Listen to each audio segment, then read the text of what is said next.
Alex Palou aims to add another win to his legendary season, while Palou Award and the pack fight for the checkered flag at Road America. Absolute brilliance. Sunday at 1:30 Eastern on Fox. Welcome to the fastest racing on Earth. The official IndyCar app, powered by NTT Data, puts the pulse-pounding action of IndyCar right at your fingertips. Never miss a lap with the latest news, highlights, and live race coverage.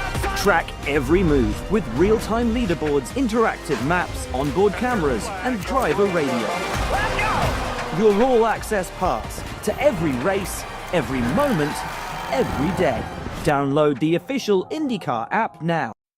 Okay, good afternoon, everyone. Wrapping up qualifying ahead of tomorrow's XPEL Grand Prix at Road America, and what has turned out to be an all-champion front row for tomorrow's race, Indy Next, and at the NTT INDYCAR Series, joined now by Alex Palou, driver the number 10 Solo Cup Honda for Chip Ganassi Racing with his third front row start here in 2025. Tell us about qualifying, the heat, what the race might look like tomorrow. Your thoughts? It was very warm for everybody, and it was interesting. I mean, we had the really fast car, and then I thought the qualifying was going to be only in against people on new tires, and I think Louis did it on used tires, right? So yeah, I wasn't counting on that, but yeah, he did an amazing job. I think I'm really happy with the qualifying we did. I think we matched our best lap time of the weekend in Fast 6. So we didn't really have more speed. I think he just had a little bit extra there on Fast 6. But yeah, happy to start on front row. I think it's big here to start up front, so happy. Clearly, the race car looks pretty good too, right? Yeah, I mean, we will see with the heat tomorrow, the tire deck and stuff like that. We will see. I think it's going to be tough for everybody. All right, open up the questions. Bruce, lead us off. Even though this is a veterans track, it seems like young drivers can get a great start here. You did in 2020, kind of helped your career really good. What do you think it does for Louis? Yeah, it's huge. I mean, first pole. So, and not only that, but the way he did it, it's pretty impressive. So, then it's gonna help him have a great result tomorrow and push him in during the year. So, yeah, it's cool to see. Any other questions here in person? Bob, you got one? Go ahead. Thanks, Dave. Just how well do you know? Do you know Louis very well at all, or? We sat it. Yeah, I think the past 2 or 3 weekends we sat. So yeah, I think I know him a little bit. Yeah, I know he doesn't have a mustache now, and I gave him shit for that because he sold it only for $1,000. So it worked. Yeah. Well, what it didn't work was the mustache. So now he figured out. Yeah. So do you think that people be shaving anybody who has mustaches will be shaving them after today? I don't know. I think it worked pretty well for Lundgaard as well. I think 2 years ago, last year. So yeah, I cannot grow a mustache. That's why I don't have it. Jack, go ahead. Next to you, Bob. Thank you. Tomorrow it's going to be very hot. I heard. What's the situation with red tires tomorrow? I don't know. They look good, honestly. They look better than last year. I think last year everybody was a little bit scared on the alternates. I think we will see a bit more tomorrow during warm-up whenever we're able to do like 8 laps in a row pushing or 10 laps. But they don't look too bad. I mean, yeah, Louis got pole on used alternates and I was on new alternates. So they for sure are going to be capable of doing a full stint, and then we need to see if they are going to be a lot faster than the primaries or not. Thank you. Let's take one question off Zoom. Enrique Naranjo from Marca. Go ahead, Enrique. Hello, Dave. Thank you. Alex, oye, solo una, es muy fácil, muy sencilla. Me da la sensación de que has ido a por la pole, ¿no? Con todo. Sí, claro. Lo digo por... Hemos intentado, obviamente. Podríamos habernos guardado ese set de rojas nuevas y tenerlas para mañana en la carrera, pero queríamos intentar tener la pole, intentar salir mañana adelante. No hemos conseguido la pole, pero igualmente hemos conseguido salir en la primera fila, que siempre ayuda. Siempre ayuda a tener un primer stint, en principio, un poquito más tranquilo. Así que a ver qué tal va mañana. Muchas gracias. Suerte. Thank you, Dave. Last call for Alex. Bruce?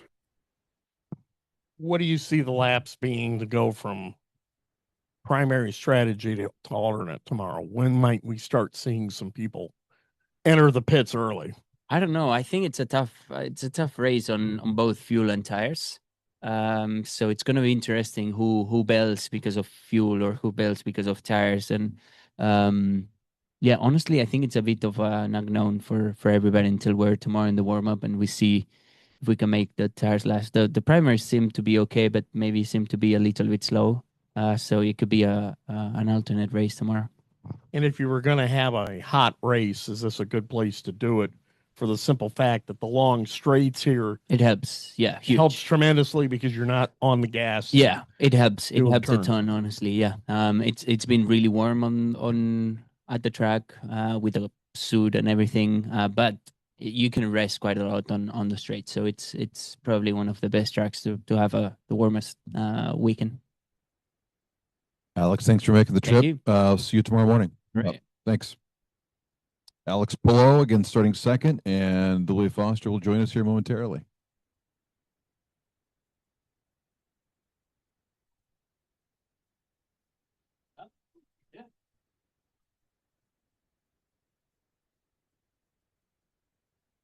Okay, joining us this afternoon, starting from pole position ahead of tomorrow's XPEL Grand Prix at Road America, presented by AMR, with his first NTT P1 award in his career. Louis Foster, driver the number 45 drop light Desnuda Tequila Honda for Rahal Letterman Landing and Racing, and also the team's first pole position since Graham won pole at Portland in 2023.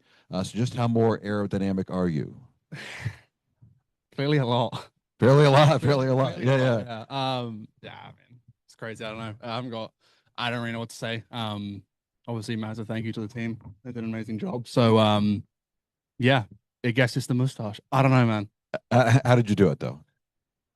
If I'm honest, we kind of struggled a little bit throughout the free practices. And when we got through to the fast 12, I was surprised because I messed up my lap. And we were sitting there before the fast, the group stage, the fast 12 stage. And I said to the guys, I was like, I don't think I have the car to make it through the fast 6. And I was like, do you want to just throw some used tires on, maybe get a spot or two and see how it goes? But they were confident in the ability of the car and myself to be able to push it into the fast 6, which obviously was the right call in the end. So yeah, and then when we did the last run, again, we were just conserving reds. We were in the fast 6, which top 6 starting spot for us is awesome, alone. So again, we just ran out, we did out lap and push on the used reds. And by the time I went through turn 1, I was about 2 tenths up, and then maintained that throughout the lap, gained about a tenth or so in a couple of corners. But yeah, the reds held on really, really well, clearly. And yeah, still a little bit in shock. Remarkable job by the crew, too. Obviously, this is the same chassis that was involved in the incident Sunday night at St. Louis. So crazy how that can, Yeah, the boys have been working their asses off, I'll be honest. I mean, we had obviously the crash in Detroit with the suspension failure, and then last weekend at St. Louis. So yeah, massive props to the 45 boys. They needed this to kind of push them through this summer stretch. So all credit to them because, yeah, they've worked endlessly these last 2 weeks. They've rebuilt the car twice. Questions for Speaking of being in shock, when do you think this will sink in? We've had very, very good qualifying results so far this year. Obviously, this is the best, and I'm super happy. But we need to do well in the race tomorrow at the end of the day. And I think that's right now my target is to focus and be with the team and make sure that we've got the race car to be able to battle up front and try and retain our position for as long as possible up front. And hell, we'll go for a win if we can. We've got a fast car. So, yeah, we're full focus on the race now. We need to bring home some solid points. But yeah, it'll probably sink in well after this weekend, that's for sure. And talking to you last year at Nashville after you had celebrated the Indy Next Championship, you were very confident that you belonged in IndyCar. How cool is it to have something tangible, a trophy on the mantelpiece, as your first accomplishment here in IndyCar as a rookie? Yeah, pretty cool. I think, yeah, I was here 12 months ago in Indy Next. I didn't expect to be in this room 12 months later in IndyCar. So, questions? I know, Tony, you got one. Let's go Bob, then Tony, and then Jack after that. We'll work around. Go ahead. Well, Will you never grow a mustache again, or do you still plan on growing it? I don't know. back? I said I was like when we shaved it off, I was sad. I was in shock in the mirror every morning so far, just kind of jump scaring myself. So we'll see. I think if we win tomorrow, yeah, I'll never have a mustache again. That's for sure. But we'll see. And do you feel like after the last couple of races, like, gosh, thankfully something good's happened? Yeah, for sure. I mean, it's all been in the races we've had our issues, and that's why I'm so set on making sure we have a good race tomorrow. You know, it's a point. Is it a point for pole? I don't know if it's a point for pole or not. It's not, is it? Yeah, no, yes, correct, yes. There's 1 point, but there's a hell of a lot more on offer tomorrow, right? So, yeah, I'm super happy with it. Obviously, this shows that our qualifying performance at RLL is strong and is a contending team. We just got to keep pushing to make sure we've got the race pace to battle with the big boys.